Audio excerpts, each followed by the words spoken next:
In the heart of the Carolinas, you'll find a university that offers the best of what college is all about.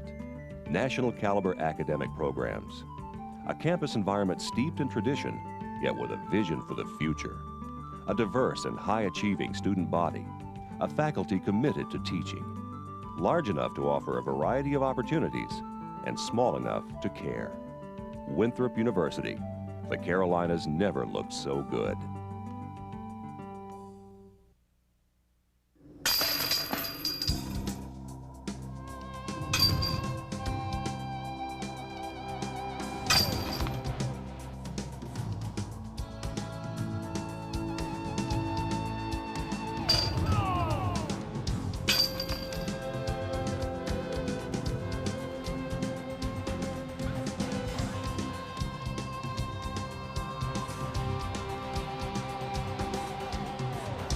Welcome to the 2001 United States Disc Golf Championship from the Winthrop University Gold Course in Rock Hill, South Carolina. Brought to you by Innova, #1 in disc golf. Log on to innova.com. Also brought to you by the PDGA, the Professional Disc Golf Association. Log on to pdga.com. And Coca-Cola, it's the real thing. Hello everybody, I'm Bucky Warboys, joined along with former world champion Greg Hosfeld. Greg, going into the final round, we are poised to see some great golf.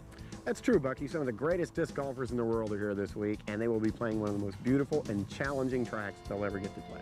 Well, having been contested here for the last 3 years, the Winthrop Gold Course has gone through some minor changes. It's now a par 68 and will be playing a lot tougher.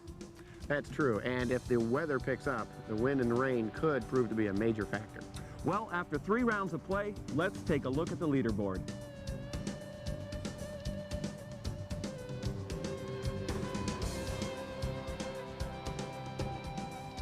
Hole number 1 is a 224-foot par 3. With the ground that slopes away from the golfer from left to right, it's a significantly difficult shot as it is a very tight fairway. Well, amidst some light rain, Barry Schultz, first up on the pad for the final round of the 2001 United States Disc Golf Championship. You can see the rain trickling down. That's been a fairly common theme throughout this tournament.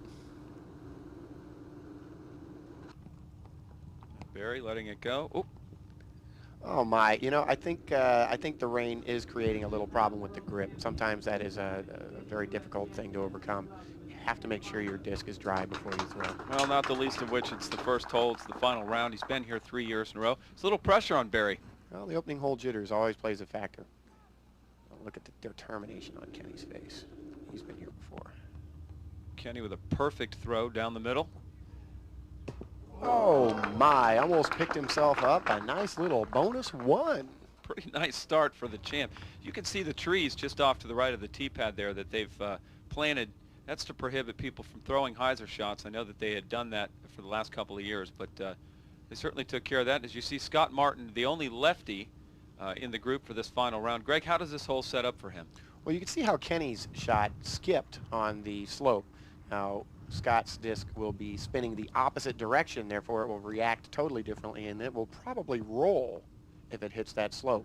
And if it skips, naturally it's going to skip away because the ground goes to the right. Correct.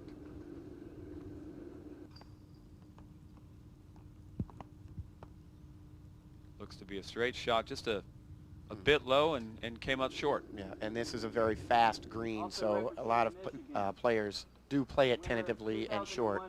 And he's got a fairly challenging 45-foot putt. Well, rounding out this group of superstars is Al Shack, Sugar Shack, as they know him on tour. And Al's been here before in the first year, as you'll remember. He was one of the finalists, and he played in some weather somewhat similar to this, but the magnitude of the rain was certainly greater. And Al putting one right down the middle, and again playing that skip angle beautifully, laying it right up next to the hole. That's got to make you feel good to be able to walk up and see your disc within 4 feet of the hole. Now again, as I mentioned, the conditions here 2 years ago were just incredible. Kenny and Barry, having played in the final rounds for the last 3 years, Barry's got a little pressure on him. He's been in the final rounds for the last 2 years and hasn't played his best golf in that final round. Does he feel that pressure coming in, Greg? I don't think so. We spoke to Barry prior to the round, and he mentioned that his primary focus was to just stick with the game plan and not to get excited or try to pick up any unreasonable, take any unreasonable risks. Right. And I think he'll stick with that game plan. As you see him just lay up, and as I can speak as a competitor, having played this year, that on this hole, if you're not within putting distance, you don't take any chances. You put your disc up under the basket and take your 3. This is a tricky green, and this hole is one that requires some finesse. You don't want to just go out there and throw a shot hard at it, because it will bite you. Oh, and a beautiful demonstration of putting skill by Scott Martin. Excellent shot, 45 feet at least, starting off with a great birdie. Yeah, that too is going to look real good on his scorecard, and he's very happy about that. You can see the way he's trotting back. He's smiling.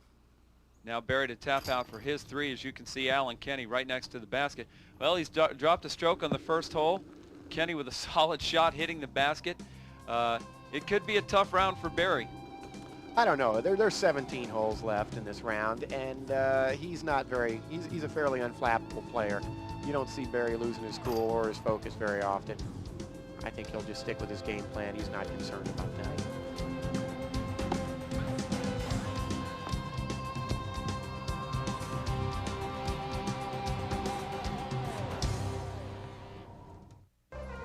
It is more than sport.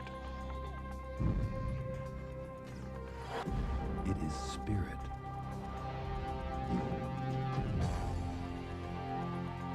Ritual.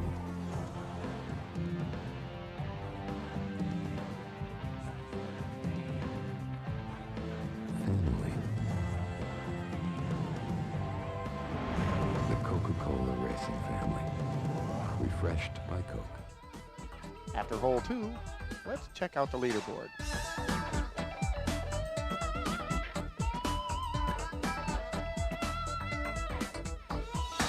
Hole number 3, 389 feet at a par 3. A difficult shot as it poses a 30-foot elevation change. The trick here is to throw your disc with a downward angle as opposed to straight out. Well off back-to-back birdies on 1 and 2. Kenny drying off his disc and getting ready for his tee shot here at the tough hole, number 3. It's a wide open shot, but it does present some interesting challenges here. I mean, even though it's a 400 or close to a 400-foot hole, plays more like 300. Certainly the grip is important, as you had mentioned on hole 1 with the rain. I imagine we'll see a lot of this. We're not sure if it's going to rain all day or not, but certainly while it does rain, they'll spend a considerable effort trying to dry their discs off. Yeah, you definitely want to know that you're going to have a good, solid grip on your disc when you're releasing. Kenny punching it out to the right with a rock, his favorite disc. He's going to be happy with that drive. It leaves it only about 12 feet away for a fairly easy putt. Great shot. Barry up next with a birdie on hole number 2. This hole plays a little tougher. Certainly the conditions are a little more benign. You can see the flag there with the OB on the left now. Does the wind or does the rain help the shots stay low? I don't think so. I think the rain really only adds to the equation when you're trying to figure out the flight line. And nose angle on this hole is everything. And I think Barry may have left it just a little bit short, but he had a nice skip on the wet grass, so that may have made up for it. Scott Martin.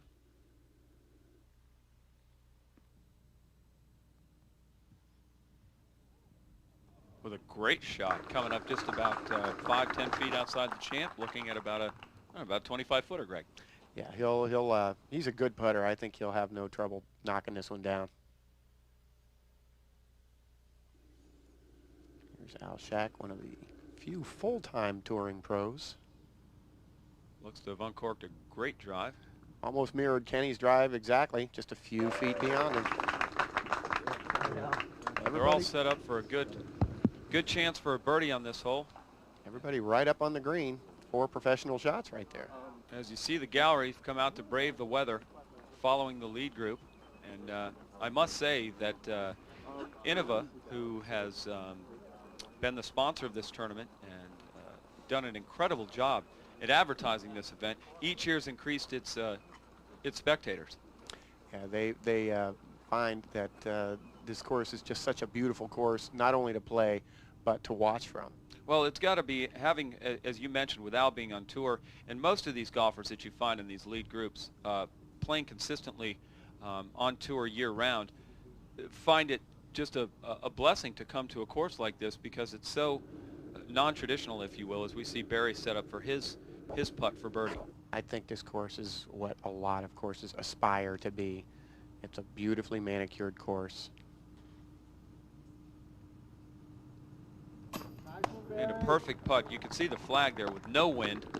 Barry cans that 30-footer. That's a strong putt. And he's calling, it looks like Scott Martin out. So with Barry coming out of the blocks with a par and back-to-back birdies.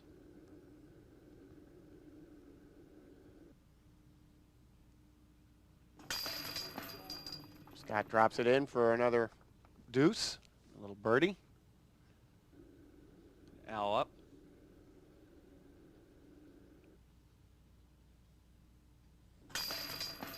Oh my. Sawed it off a little bit to the left. I would have put money on that one going down. Yep. Little illusion, if you will, from the camera. It appears to have stayed in, but actually it trickled out just on the left side. And unfortunately for Al, he'll have to settle for par as Kenny sets up for his what amounts to be about a 12-foot putt for an easy birdie.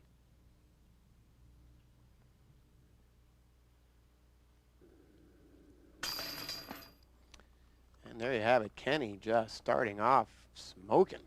Out of the blocks with 3 straight birdies as we watch Al tap out for his par. Well, Barry with back-to-back birdies. Let's look at the leaderboard after the 3rd hole.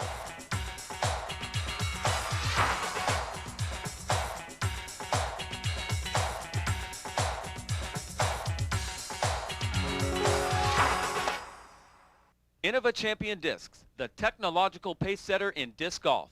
Innova's continuing design, innovations, and product improvements keep Innova the #1 name in the sport. Our popular lines such as our Pro Series and Champion Editions dominate the professional tour, while our DX line contains the most requested models among new players. Innova's precision molded discs meet the demands of any shot, regardless of the player's skill level. Whether you're a hardcore competitive player or simply love the outdoor fun and challenge of disc golf, Innova is the most popular and complete line of golf discs. Log on to innova.com.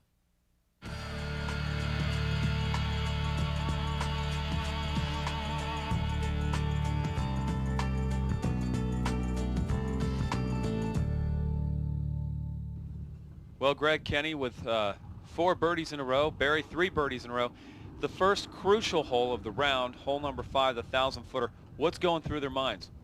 Well, to play this hole, you really just have to calm down and execute.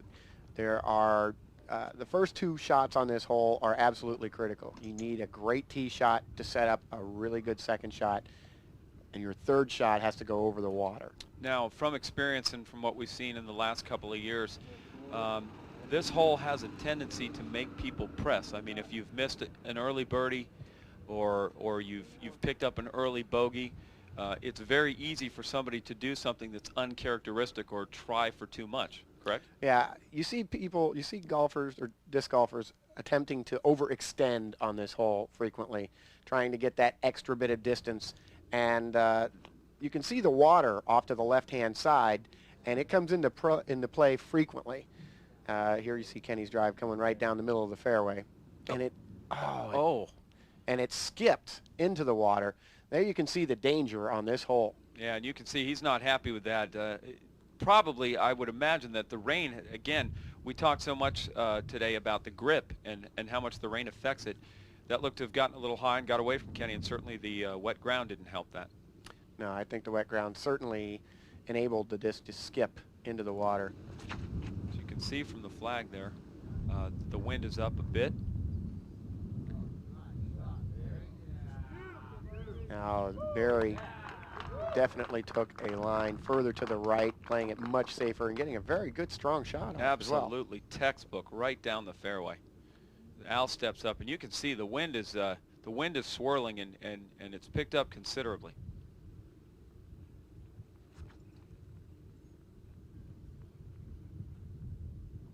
Al with looks to be a good shot.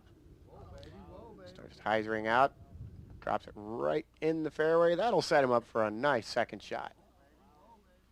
Now, Scott, as we mentioned on the first hole, is the only lefty in the lead group. Does this hole set up any better for a lefty than a right-hander? I'm thinking it does, because if you look at the end of the flight, generally speaking, it's going to pull itself away from the water, and that is a bit of a comfort to know. Now, as I had mentioned, it's 1,023 feet. You've got OB on the left with the water. You've got OB on the right, not only with the trees, but with the road as well. And again, it's 1,000 feet. There's been a lot of debate. Which is the key shot here? Is it the tee shot, or is it the second shot which sets you up for your third shot? Well, if you make a bad first shot, provided you don't go out of bounds, you might be able to make up for it on your second shot. I think your second shot is going to be a little more crucial, because that is the shot that has to put you in position to get over the water onto the green. Right. Now, as we see Scott sit up here, I know that it's a par 5, but I've talked to most of these guys in the lead group, and their feeling is that they need to get the birdie here, that this hole can be birdied. Oh, it is a very birdieable hole, but it is also a very bogeyable hole. And there are a lot of choices to make out here. And then you have to back them up. Well, and as we saw from Kenny, going OB on his first shot makes it that much more difficult. Most assuredly. Al, having been in perfect position, throws his second shot about 350 feet and perfectly in the center of the fairway. You want to play this hole one shot at a time. Now you see Climo winding up way right, making certain that he doesn't flirt with that water in the least. Sure. And as it hyzers back, puts him right in the center of the fairway. Again, about 350. They're all pretty much going for the exact same landing area, aren't they? Oh, yeah. They're trying to just set up a nice 280-foot shot to the green. But they will have to travel over the water, so they want to make sure that they decrease the amount of distance they have to travel over that water. Sure, as we see Barry with his second shot, keeping a good sharp eye on it. Now, everybody having been safely in the center of the fairway, Scott with his third shot. And he plays it with a little too much angle. I think he was going a little safer there. A lefty has to play over the water a little bit more to get it to drop in on the green. Some considerable distance from the basket. Now with his third. Bringing it out wide. And a beautiful up shot. That's going to just be a nice putt. Kenny just a few feet inside of him. Looks to be a bit high. And it lifts. Oh, ooh, that's not going to make the champ very happy. Fortunately for him, he did hit the ground, so he gets the distance. As we see Barry setting up for his third shot. He's going wide. It looks like he's going over the trees. Taking a big out and around. Now, Greg, did he take that shot that safe because he saw Kenny throw a second shot out of bounds? Well, it could be. I think it looked as if Kenny caught a draft or a lift, and that pushed him all the way to the OB line. So you see Scott just kind of laying up, bit of a headwind. Kenny with his 1 meter. This is a crucial putt for him. Oh. Boy, he really needed that putt. Tailwind putt, and it looked to be good. Just a bit of a roll away, and about 15 feet. Just barely creeping over for his 7. So now Al Shack lines up his putt after a great upshot.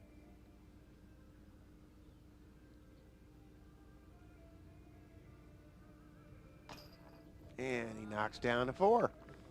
Nice Now, birdie. Greg, with Barry's shot, just a phenomenal upshot.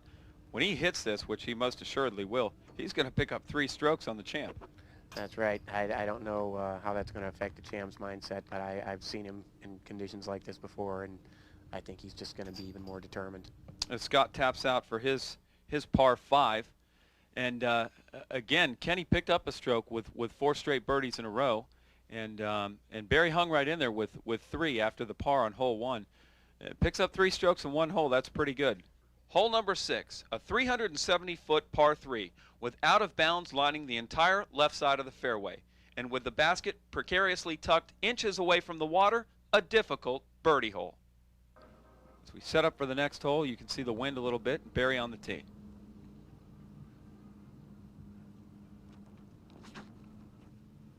Right down the middle. And he's going to get a little skip off of this. Oh! Oh my, is that in the water? Barry looking for the signs. And I would have to guess that that's in the water, because that seemed to come out a little left on Barry. Yeah, he seemed sort of disappointed. Typically he plays that down the tree line, as we see Al set up. Now, throwing a straight shot, it looked like he intended to put a little more left. Oh, he got a nice slide out of that grass. Still, that's going to be a difficult putt, knowing that he's pin high and about 50 feet wide. That's just a treacherous putt from there. That particular putt is one of the most difficult to stare down in the entire course. Scott Martin steps up. Certainly a hole that does not favor a lefty. Very, very few people can get a disc to turn over at the end of their flight. That takes some special skills. Now, Scott caught a little bit of the trees there, and that looked to have helped his disc drop straight down. I think he would have actually ended up fading away from the hole, so that did him a little favor. Kenny playing it wide right. He caught a little tree at the end. Absolutely perfect shot. Just a few feet from the basket. Well, Barry just picks up 3 strokes and looks to have thrown it in the water, and Kenny parked right there. We'll have to see how this shakes down. Yeah, so far the stroke swings have been pretty impressive, making for some interesting golf.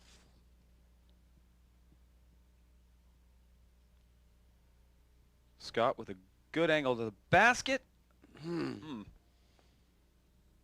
Very close.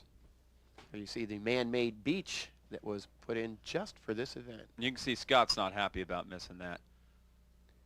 Now lining up this putt, doesn't even flinch. Oh, just a fantastic putt, about a 35-footer. Oh, not only with a bit of wind, but you can see the water that's out of bounds just feet from the basket. That takes some intestinal fortitude to just drop it in like that. Now Kenny looking to pick up at least 1 stroke on Barry here with about a 30-footer for birdie. Ooh, man. Just does creep it over. As the crowd acknowledges that great birdie. And Barry sets up, yep, he was in the water. He gets his 1 meter relief. Now this is an important putt right here. About 22 feet, and he doesn't want to miss this, because if he does, he goes down 2 strokes. Right, he needs to keep his deficit at 1 at this point.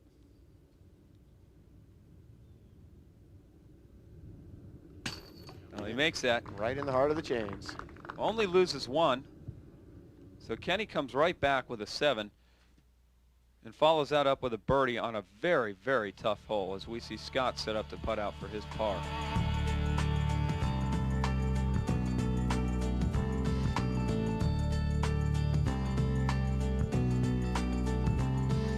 Hole number 7 is a par 3, 269-foot hole. Newly designed, you're penalized if you come up short, as there's lattice work that surrounds the basket roughly 30 feet short of the pin. Put it over that lattice, and you're in safely for an easy 2. Now, Greg, as we see Al set up for the shot on hole number 7, we just saw Barry and Kenny throw shots in the water on successive holes.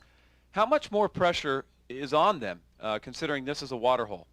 Well, to put things in perspective, imagine a rule in golf that states after you hit a ball in the water, you have to follow that up by throwing your club in the water. That's the kind of pressure they're facing here. You've not only lost your ball, but your club when you throw a disc in the water.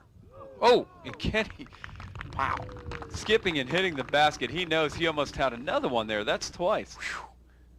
I wonder if he's going to collect $1 from everybody in the group, Greg.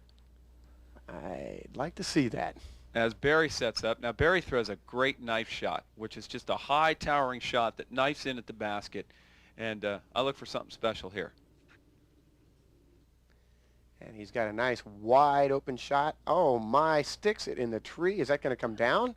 Oh, I imagine Barry's heart skipped a couple of times on that. Now that's uncharacteristic for Barry because typically he's very accurate with those knife shots. Yeah, I don't see Barry making shots like this. It could be that the pressure is getting to him, even though he stated that there was none going into this round. Well, a couple of bad shots in a row as we see Scott set up. Certainly favoring a lefty this hole. Yeah, the skip will actually come away from the water, which has got to give him a little more confidence, but it didn't seem to really come out in the wash, did it? No, it appeared to have knifed in. Now, as they approach the shot, you mentioned Barry's 2 shots in a row that weren't very good. He did certainly hit the putt to save the 3 as he sets up here. He needs to get up and down. Now, he left it short again. I don't see this kind of play out of Barry very often. I'm not certain what's going on in his head right now. I think he's just trying to find his pace and his level of play here. As we see Scott set up, about a 35-footer. A little elevation change here. So Scott's putting uphill from 35 for his birdie.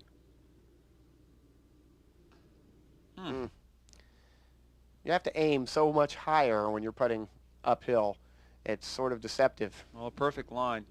Now, Al, you liken this. This hole caused a lot of controversy during the week. Some people said it wasn't a good hole. Some people said that it was. And I mean, basically, the lattice work acts as kind of like a sand trap. Yeah, it does. And it's a man-made object, and a lot of players prefer to see just natural objects in the middle of a fairway. Now, as you see, it obviously came into play with Al's putt there, coming up just a bit short. Definitely. And it's a hard shot to put it over a fence and then get it to come back down. You have to fluff that. Now, as you can see the flag, the wind conditions are changing. Not only are the wind conditions changing, but you see the umbrellas have been put away. The rain has stopped. The wind is swirling. This is going to be a difficult putt for Barry. Yeah, he's already stretching a little more than his normal straddle putt stance. On line. Oh. And it looked good. He certainly thought he had it. It was a slightly downhill putt, so to be low on those is a bit disappointing.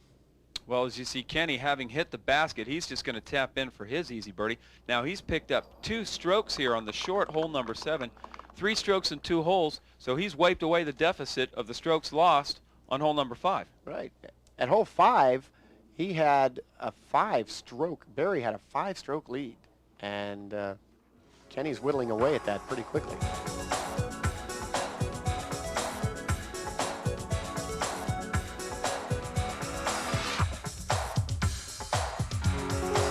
Well, back-to-back birdies, and Barry with a bogey on the last hole, Greg. Kenny's pulled back within 2. Yep, these boys are definitely making it a match.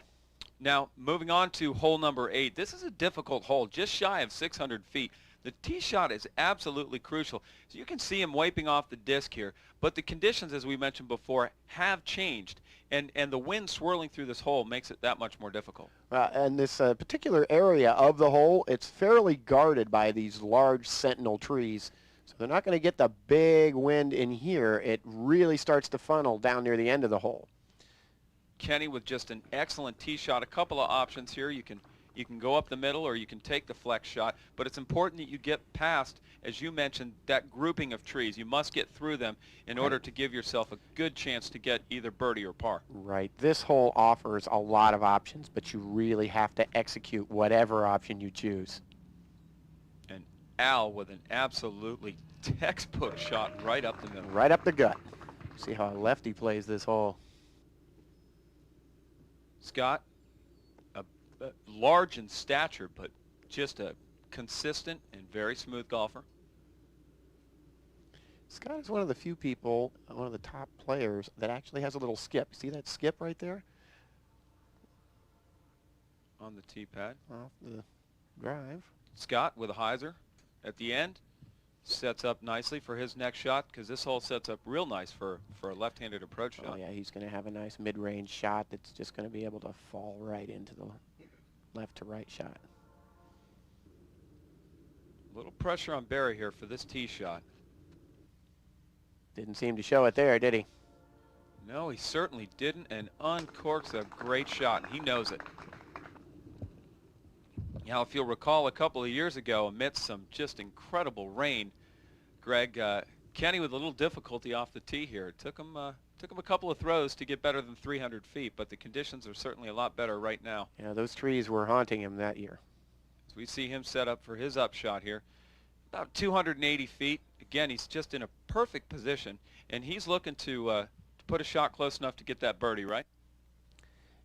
Getting a good, clean shot down this tube is crucial. It's coming in with a little hyzer, but he misses the tree. Oh, and he actually overshoots the hole. Leaving himself with about 35 feet. That's a good shot. As you can see, how it narrows, and there's out of bounds on the left side, and there's actually a mando on this hole that you can see just to the right, where you have to play, players have to play to the left of that tree, and it makes it that much more difficult for a right-handed player because the ground again slopes away from you. Oh, and Al, sounds like he hit the flagpole. I think he did. There's a ball field up at the top of the hill, and that ball field is out of bounds, that whole fence area up there. So that's just one more difficulty to this hole. And Barry with a textbook tee shot. Shouldn't have much difficulty with this. The wind doesn't seem to be affecting the upshots very much. They're getting a little kind break from the wind right now. Well, that seems to come off a little early. I think he might have expected a little more wind coming through that tube to sort of nudge the disc over a little. You can see the flag. There's no movement on the flag. I don't know if that just didn't come out a little soft from him, but he's left himself some work with a considerably long birdie putt. You know, I've seen this course do some amazing things to players' psyches, and one of the things I've seen it do more than anything is they start playing very carefully. As Scott with the best tee shot of the group, and again the hole setting up great for left-handers on the approach, puts it within just a couple of feet for a certain birdie. And now you see how the lefty spin works on the slope with the opposite direction. He popped it right up there with a nice little skip angle. Well, I'll tell you what, not knowing what's going to happen, but Kenny hits this, and Barry's left himself some work. Kenny could pull within one and really put the pressure on, as Al's left himself with a lot of work here.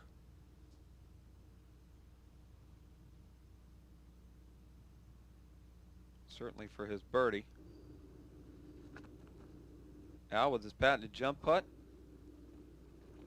Well, he'll be happy with that. I think he was pretty much conceding a 4, but at least giving it a valiant run. Well, that hole is it's a difficult birdie, but it's a good par. Barry with a concentration, needing this birdie putt.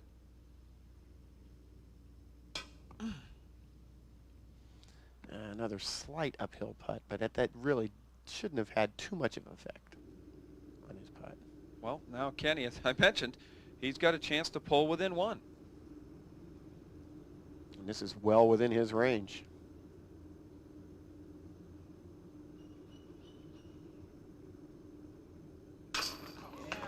And there you go. Mr. Climo pulls within one stroke of Barry. The stroke swings and the seesaw on the scores this round we're only on hole 8, and already it's been amazing. Well, that puts Kenny at -5 so far for the round, and Barry with a great putt, just a bit high. You can see the concentration on his face. And Al dropping in a par 4.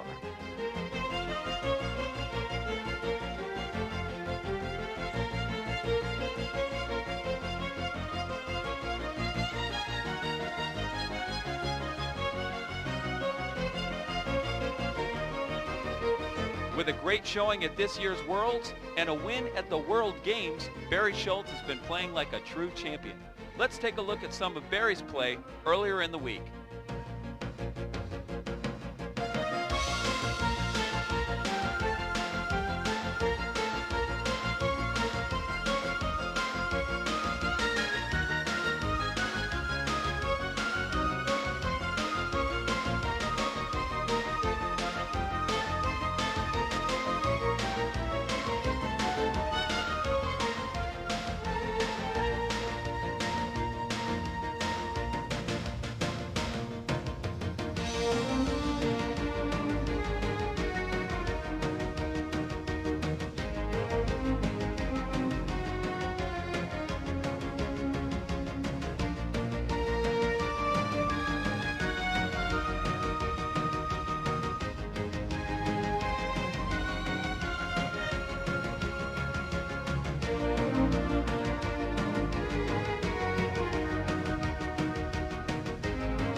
As the players approach the tee on hole 11, you can see that there's a backup. Kenny, 2 back from Barry. Scott, not playing his best golf at +1 so far, and now hanging right around even par. Greg, the most crucial hole on the course, without a doubt, is this 1,196-foot par 5, hole number 11. I'm telling you, Bucky, there is so much OB on this hole. It borders both sides of the fairway all the way up, and it really requires a player to make 3 strong, straight shots. As you can see in the background as Al throws, actually in the foreground, you can see those clouds that have been hanging around all day. And Al's tee shot, flirting with the out of bounds. Now, the fairway slopes down to the left, and the right skip angle definitely will slide in the direction of OB, making it a very dangerous shot. Now, a very important tee shot for Kenny, only 2 back. It's important that he keeps this in bounds. Nice and low. I think that was a smart play by Kenny. He just kept it low, made sure no air wind got under it. There's no way to get that thing to fall over to the left. Sure. And he left it short. He didn't throw it very far on that particular shot. Which leads you to believe that he intentionally put it there. I have to believe that's the case. He is definitely a tactician on the course. Barry doesn't look to be holding anything back. Uncorks a huge throw. Oh. And again, that downward slope with the righty spin, it just slid down. He can't believe it. It certainly was a considerably long throw, but again, with that ground sloping away, as you mentioned, took a risk. Yeah, his game plan may have actually been slightly flawed there. I don't know. He definitely went at that hole pretty hard. And Scott, with his shot, wow, Scott throws just a beautiful shot, coming to rest on one of the few flat spots in the teeing area. That'll give him some nice footing, and he'll be real happy with his setup for the second shot. Now, as Kenny sets up for his second shot, certainly he's going to take this out wide, over the sidewalk, nice and safe, and get it in a good solid landing area, right, Greg? I would think so. That's the safe way to play this for a right-hander. And he just wants to get it up there on the knoll, which it looks like he's done. And that's a beautiful second shot. He'll be happy with that. Executed. Scott sets up for his second shot now. Quite the opposite. Should take it out over the out of bounds and try to land it close to where Kenny was, he'll take it over the left side, OB.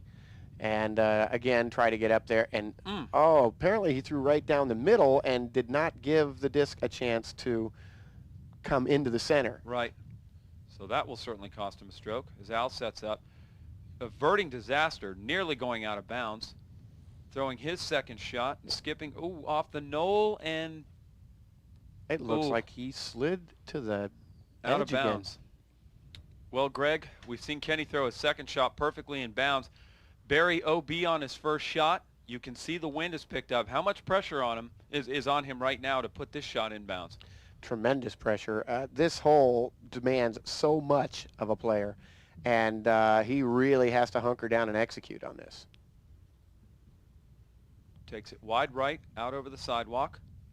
Nice and low so the wind doesn't affect it, and well executed. Perfect shot. Yeah, he definitely got it. He got it right. That was an important shot for Barry. Now as the gallery approaches, I believe Scott's going to be up next. Scott throwing his second shot out of bounds, or actually Kenny. Kenny up next. And he's going to take his time on this. He knows that he's got a chance to if they execute shot for shot on this, that Kenny's picked up at least another stroke here. So important and a lot of focus in the champ right here. Again, he's going to bring it out over the sidewalk and skip it back in. Got a nice action on his skip, bringing him right into the very end of the fairway. He's liking his chances for a birdie on this. Kenny over there checking it out and happy with the results there. Now as we move on to Al, taking his 1 meter relief and throwing his fourth shot, having found out of bounds after his second throw. Again, taking it off to the right. He gets a good skip angle, brings him right to the center of the fairway, which is what you want to do on this hole. Now, it'll get much like hole 5, as we had mentioned. These golfers are picking a spot in which to land, correct? Most assuredly. This, among above almost all other holes on the course, placement on your throws is crucial. Because it's a matter on the hole this long. You pick your chances. If you're in a specific spot, if a lot of these good golfers find a spot on the course and they say, if I'm here, I can do this. Is that kind of how it works? Oh, most definitely. You have to really know what you're capable of when it comes to a hole like this. And, you know, Barry's making a run at a nice, smooth shot down to the end of the fairway. And it looks like he executed that beautifully. Now, Kenny has placed a shot right near the end. He's got a real nice, smooth, easy shot at the green. But you'll notice there is some rope down at the end there. Right. That's no man's land. Now, and you can see the flag moving, but knowing that he's got a chance to pick up a stroke on Barry. And that's a textbook shot. Plays it right into the face of the green. And now we see Al set up for his 6th shot from about 220 feet. Oh! Oh, my! Unbelievable. Did you see the slight little rise there at the end? And he's just elated. Oh, there's a clip for Sports Center. 220 feet, certainly the shot of the day. Wow, running to get that out of the basket. What a great shot on a huge hole. And the gallery loved that. Incredible. As we see Scott set up, go through his motions. It's a crucial upshot here. The wind is picked up. It's important that he get up and down from right here. You can see that flag moving. Much like Al's shot, didn't get a riser, but you see the golfers keep it low into the headwind. And Barry lining up his 5th shot.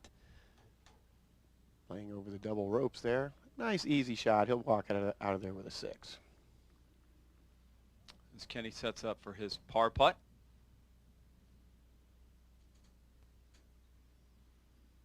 About 15 feet. This is one of the toughest pars on the course, too. You really have to play a solid hole to get your 5 on this. But again, and something that we haven't mentioned as they putt out here, as they're all around the basket, Greg, is this particular course does not place a premium on distance. No, it does not. It places a premium on playing smart and making very succinct and accurate shots. What I found most as a competitor is the cliche of executing your shot becomes so important here. And again, there are maybe 1 or 2 shots throughout the course of a round where distance will help you, but overall, it's a matter of executing your Well, shot. distance can be a mixed blessing on this course. It can help you out, but at the same time, it can hurt you badly.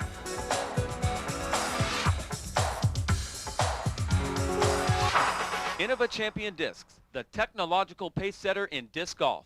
Innova's continuing design, innovations, and product improvements keep Innova the #1 name in the sport.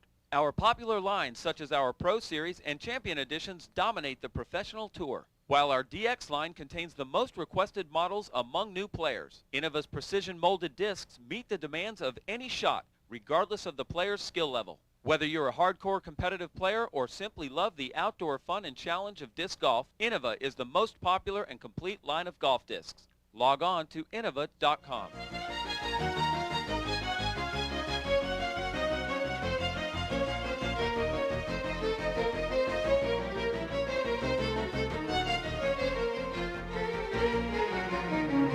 Now, Greg, as Barry sits on the tee here and ponders his round, last year we know as he stepped up to the pad, he turned one over, threw it out of bounds, and then followed it up with a perfect 2nd shot, actually with an OB stroke, a 3rd shot, putting it feet from the basket.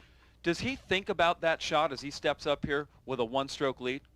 I don't think so. If you're reflecting on a shot from last year, you're really not concentrating at the task at hand.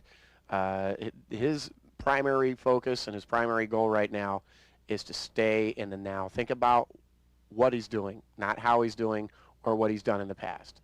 Well, certainly a solid round at -2 right now as we see Scott Martin step up as he walks out to check the wind. Now, again, left-handed. The ground is sloping right to left with all of the out of bounds on the right side of the sidewalk. Does this favor a lefty? It can. If he gets it wide enough, it will make for a really good shot. If he doesn't pull it out wide enough, it could be very dangerous. Starting it out low, bit of a headwind. And he didn't get it wide enough. Just barely catching the inbounds. That could have been disastrous. That saved him from making another tee shot from the top. Now Barry, crucial tee shot, and the wind is just stiff. Well, there's no danger of him repeating last year's. Right. Considerably safe. Quite so. He'll have an easy upshot from there. Kenny steps up. I would imagine he wants to go for this as much as possible without too much risk. I think he's also playing it safe. He just wants to get in up and down in 3 on this.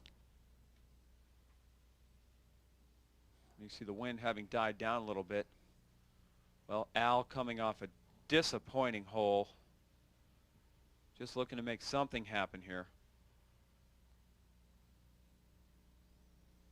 He's throwing a pretty flat shot, but it flexes hard, and it too will be a nice safe shot, dead in the middle. They'll all be looking at going for a 3. Now Scott, of course, will be taking his next shot from just 1 meter in. All right, just barely. Very fortunate catching a little bit of the inbound, so he does get the 1 meter, and he'll play his 3rd shot from there. But reflecting again, as I had mentioned, last year when Barry threw his shot out of bounds and followed it up, I mean, this is one of those holes where it's risk-reward. Oh, it certainly is. And to step up and make the sort of shot that he did last year, just absolutely incredible. Now, as you can see, his upshot, Barry not very pleased with that, having floated a bit to the left, about a 22-footer. I think he released a little bit early on that. Scott laying up his shot. As you can see, the wind picking up a little bit. Al, see his patented jump putt, I'm sure. Oh, and a great bid for the 2 from Good a effort. Considerable distance. That was a good effort. Kenny lining up his upshot. Nice and easy. Plays it short and right under the basket. Barry with a little 22-footer with a little right to left wind. Now, Barry's got a little pressure on this putt too, because if he does not make this putt, that evens the match. Oh my, and he may well have felt that too. Barry missing what seemingly is an easy putt for him. And that is so atypical of his putting skills. He is a great putter. As Al putts out. Oh, you can see the reaction from Barry. He's, well, Amazing. You said it. Amazing. After 13 holes, it's all tied up between Kenny and Barry. Certainly going to make for some great golf coming down the home stretch.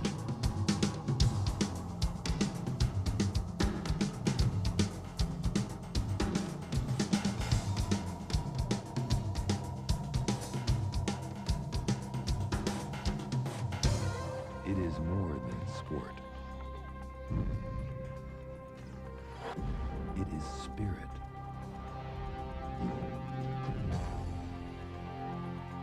Ritual.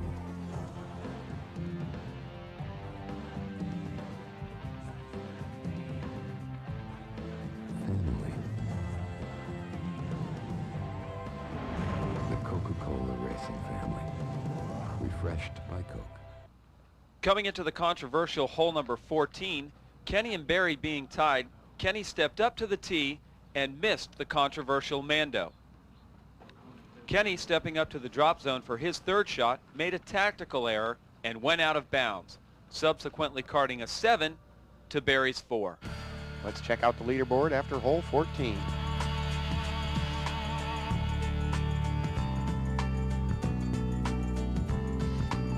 We now move to the tee of hole number 15. Well, Greg, earlier in the round we saw a 3-stroke swing on hole number 5 between Kenny and Barry. It happens again here on the controversial Triple Mando. What is going through Kenny's mind? Well, Kenny has one of the strongest mental games in the sport, and disappointed? Sure. Flustered? Maybe. I don't think that there's any way that he's going to let that stop his push, though. Certainly not something that's insurmountable for the champ, but the way Barry's been playing today, he's been playing incredibly well. it's going to be a tough task for him to overcome. Oh, it won't be easy, but Kenny really makes things happen out there, and I wouldn't be surprised if there's some serious pressure right up to the end. As we see Al step up and throw his shot. Coming up considerably short of the basket. Now Barry lining up this shot. He's got to be feeling good after that swing. Should be nice and relaxed on this shot. Oh, and it doesn't look as if he was... Oh, my. That could have proven to be very dangerous. He caught a little limb at the end, and it might have gone out of bounds if it hadn't hit it. wow. That's unexpected from him, with knowing that he just picked up 3 strokes. Yeah, I wouldn't have expected that. Now Scott sets up a hole that again sets up very nicely for a left-handed player. Scott playing it out fairly low, not getting it up too high on the wind, looking for a skip. And the grass is pretty thick down there. It isn't allowing for any action once it hits the ground. Now Kenny stepping up fairly quickly, throwing a great turnover shot.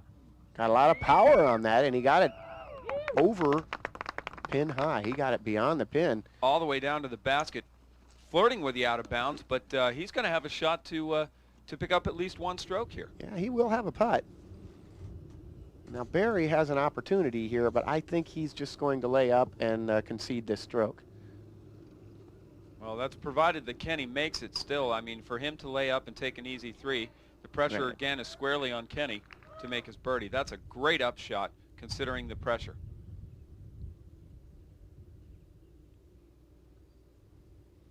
Now Scott lining up for about 50 feet. Oh, and the wind got under that. Heisner out. He's left himself a little bit of work. Now his challenge is certainly not over on this hole. Al with a great line. Yeah. Oh, just over the top. As we see Kenny set up, about a 50-footer, certainly makeable. Got a big straddle here. Oh! Man, amazing pressure putt. That is Kenny. Time and time again, we've seen him make those putts. Typically, it's a crowd pleaser, and certainly was there. I'll tell you, that guy really makes things happen on the course. Al safely in for his par. Well, gets a stroke back. And Barry in for his par. Well, Wow. shaping up to be a battle down the stretch. He gets a stroke right back with a tough 50-foot straddle putt.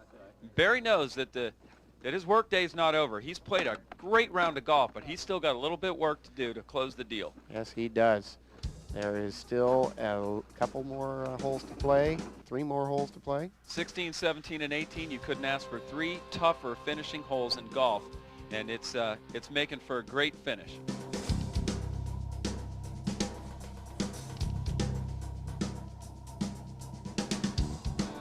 Not known for his power, but more for his finesse and great putting abilities, one of the other great players this week, Larry Leonard. Let's take a look at some of his play from earlier in the week.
Kenny with just 2 back, Greg.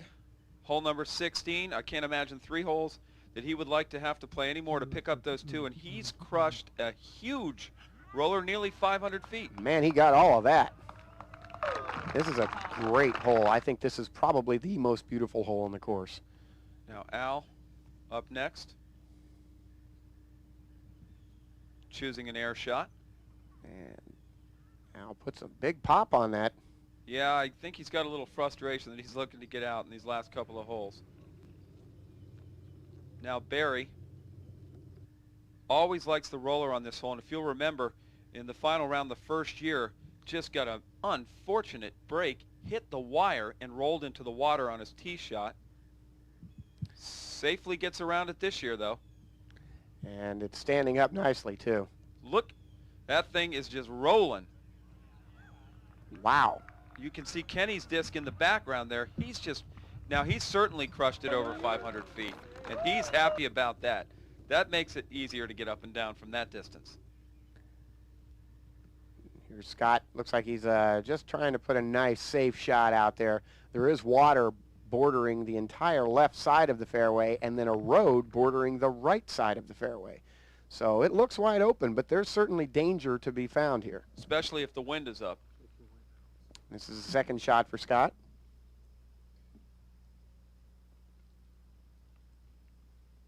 And he's going to use a high-tech disc for an upshot that isn't that far, but I think he wants something that's going to spike right down at it. Actually, I spoke to Scott before the round, and as you mentioned, the high-tech disc, this is one that came in his player's package, which you don't usually find from professional players. They won't typically add a disc into their lineup that they haven't thrown. Scott obviously felt comfortable with doing that. Now this is the new Valkyrie, and I'm telling you, those things are very nice discs, as he just demonstrated. A great shot from about 250 feet out, and nearly holes it out. That's about 5 feet from the basket. I think he's going to be real happy with that. Al sets up for his second shot. Pretty much straight to the basket. Nice beeline. Well, and he's thrown it a little far and actually hyzered out past the basket. That's going to be a difficult putt for par, or for birdie, I should say. Yeah, that back behind that tree leaves him very few options. Kenny with just a smooth hyzer shot from about 100 feet. Up on the plateau. And Barry with his huge crush roller. You don't often get a look at the basket from that angle on your first throw. And just a smart shot, playing it up to the base of the wall, looking for the easy birdie. Nice, easy alley-oop. Now, as you can see from behind Al there, his perspective, he really doesn't have a good look at the basket, so he's going to have to do something somewhat unorthodox. Oh my, comes out right behind the basket. It was a pretty valiant effort on his part. He too nearly holed it out. You can see Al, he's really played a good round and just had one bad hole. Al's a great player, and he's a lot of fun to play with too. He's got a great attitude. Well, as you see Kenny, he putt for his birdie, and as we know, Barry's right at the base of the wall. So Greg, it comes down to we've got 2 holes left, and he's got a 2-stroke lead over Kenny. Now the next hole, as we know, hole number 17, is no walk in the park. No, it is the shortest hole on the course, but by no means the easiest. So much can happen.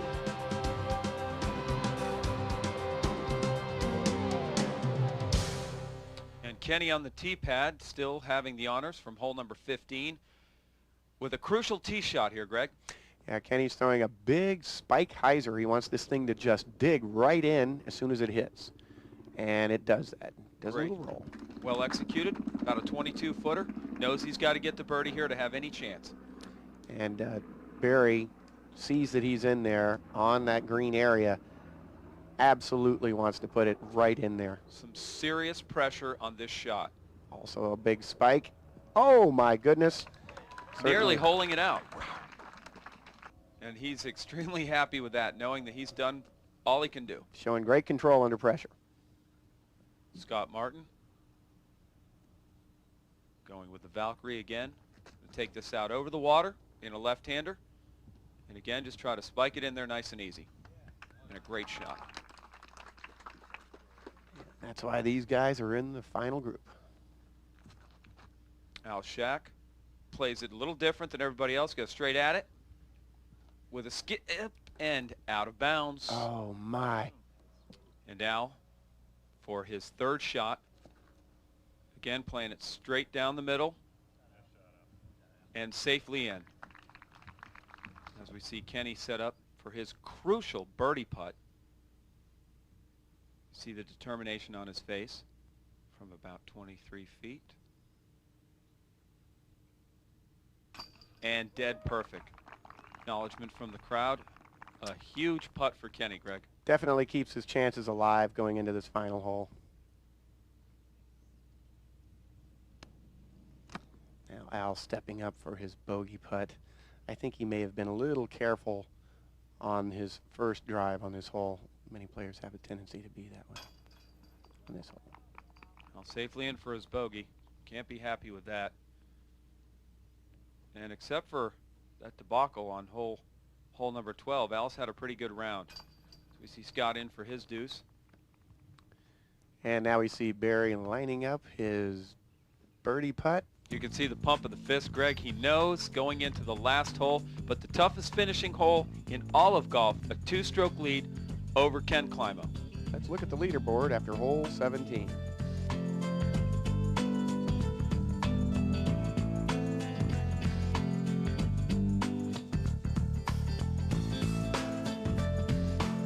With elevated play all week long, two-time defending world champion Ken Climo has been playing great. Let's take a look at some of his earlier round action.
Well, Greg, it's all come down to this. 17 holes in, Barry with a two-stroke lead, the final hole of the 2001 United States Disc Golf Championship.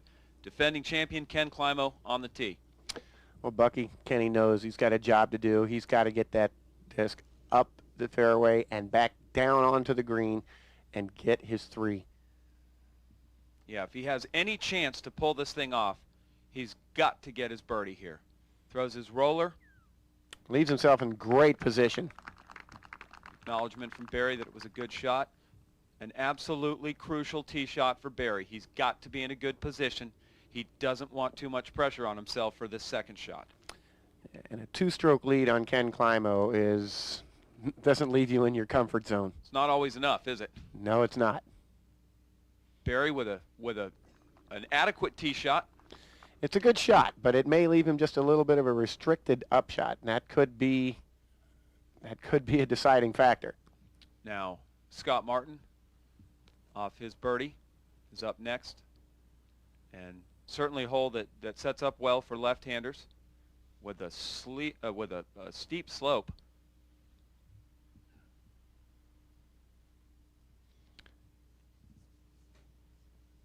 Shot gets up onto the fairway. He's going to have a nice line at the green from there. One of the tougher second shots, though, for left-handed players as the ground slopes away from them right to left. Yeah, his challenge is certainly not over on this hole. And Al's put out a great shot. Nice big high turnover shot. Oh, a big soaring shot that put him way up on the front of the fairway. He'll be liking that. Well, as we said, Kenny, the defending champion, two-time U.S. Open or United States Disc Golf champion, and Barry played very, very well today. And after having not played so well in the last 2 years, it's just great to see. He's an absolutely great golfer and probably the best demeanor on the course. Easily. He definitely keeps a very steady and level head. And here's Al with a good-looking shot. Comes around the corner and skips Whoa. right up there. Almost knocked it in. Well, Kenny feeling the pressure on this. He's got to be feeling the pressure. Got to put it close. He needs this shot. This could be the most important shot of the tournament for Ken. He puts it around the corner. It's a little bit long. Safe as they approach the next shot. I've mentioned in the last couple of years, I don't think I gave Barry enough credit as he sets up for what is his crucial second shot. Barry is absolutely one of the smoothest golfers out there and deceivingly powerful. Yeah, you don't really get a feel for the kind of power that he can generate in his throw. Whoa. Oh. A big amount of action on that shot. Now, Barry's not exactly sure where he's landed. I'll tell you what, Greg, that looks like it may have found OB at the bottom of the hill. Well, it looked as if it skipped twice, and it may have skipped off the bricks that line the back edge of that green. Look at these upshots. Scott Martin with just a beautiful upshot. That is an incredibly difficult shot for a lefty to make. That shows the kind of finesse these players have. And now we see Barry at the bottom of the hill. The spotters found his disc. He's not made it out of bounds, but Greg, he could not have put himself in a worse spot. I'm telling you, he is in jail right now, searching for some kind of an alley out of there. A difficult shot to execute. He's in there lining it up and takes a quick stab. Got out of there fairly quick, and he looks to have put it right next to the basket. Well, he was wiping his brow. I think that was a big relief for him. It looks as if he's put it right up there. Well, I'll tell you, he's happy about that shot. You can see the look, and he knew that he averted disaster there, because if Kenny makes his birdie putt, anything could have happened there. It could have easily been his undoing. As he waits for Kenny to putt. Thoughts going through his mind. Kenny making his birdie putt. Well, Barry knows now that he is the 2001 United States Disc Golf Champion. Well, he has just a little drop in here, but it is almost a done deal. Scott and Al putting out. And as we said at the start of the round, there's been only 2 people that have made it to all 3 finals in the United States Disc Golf Championship final round. That's Ken Climo, who's won it twice. And Barry Schultz, as he taps in, he is your 2001 United States Disc Golf Championship, and it couldn't have happened to a nicer person. I'm telling you, Barry has had a wonderful year. Again, in the World Games, he came home with the gold. Very excited to hear that that Barry was able to come up and follow that up here. Numerous Super Tour wins. Barry has paid his dues. It's just a testimony to the fact that he is one of the top golfers in the game, and it's just a pleasure to see him take home the trophy this weekend. It's obvious he works hard for his. And his reward, Greg, the richest payoff in disc golf history, taking home an incredible $8,800. With bookends of 58 on Thursday and Friday, followed that up by a 64 on Saturday afternoon. Going into the final round, only Barry Schultz and Ken Climo had been in the lead group in the final round for all 2 previous events. Barry, you didn't fare very well in the last 2 years, but today, a little bit of redemption? Yeah, I struggled at times out there, but Ken and I went back and forth, almost like a boxing match. You know, one would get a couple strokes, and then the next couple holes, the other guy would get a couple more strokes. It was tension-filled out there. The crowd was nice, but this time I came out on top, and it feels great. Talk to me about hole 15, or hole 14, excuse me, the Coliseum hole, which is a 430 feet downhill. Your upshot, you appeared to think that it was going to go out of bounds safely. It landed inbounds. You had about about a 23-foot putt that you didn't make. Tell us about that putt. I was in that neighborhood, and I'm playing that hole for a 3. I wasn't trying to put that upshot in or anything. It just kind of exploded out of my hand a little bit on the upshot. I was happy to be within that close, a downhill putt with the wind at the back. I felt good, but at that time, I kind of let some things distract me a little bit, and I thought about backing off and doing my routine again and starting over, but I said, no, I can make this as a short putt, and I ended up not making it.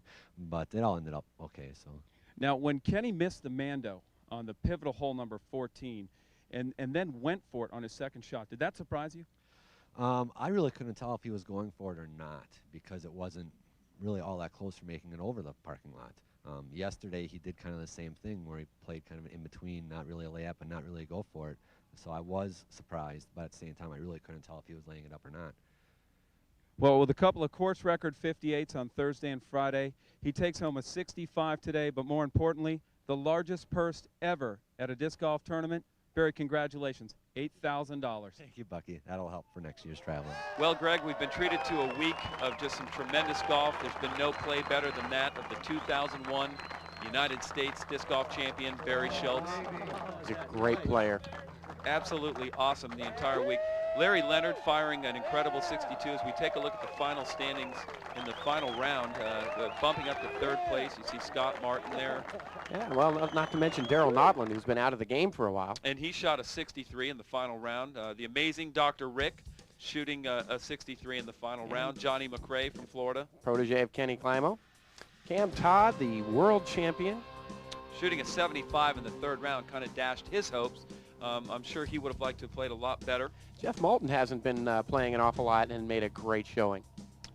You can also see part of the winning crew. Avery Jenkins coming out of the gates with a 77. I'm sure he wasn't happy with that, but he battled back very well. Shooting in the 60s 3 times in a row. To finish in a tie for 35th. Ron Russell battling a bad back, just having a hard time keeping up with the competition. And then Juliana Korver, incredible play again, cashing this year. Played 6 times this year in the Open division, and this is the first time she cashed. And certainly at the most difficult of all the events. Greg, you're my 3rd partner in 3 years. I've really enjoyed this. Let me ask you, what do you take away from your experience here as a broadcaster, not as a player? Well, I'll tell you, it's a lot of fun to sit back and watch other people play too. That to me, I enjoy playing the course, but it's fun watching other people play as well and sort of trying to learn from their mistakes maybe next year.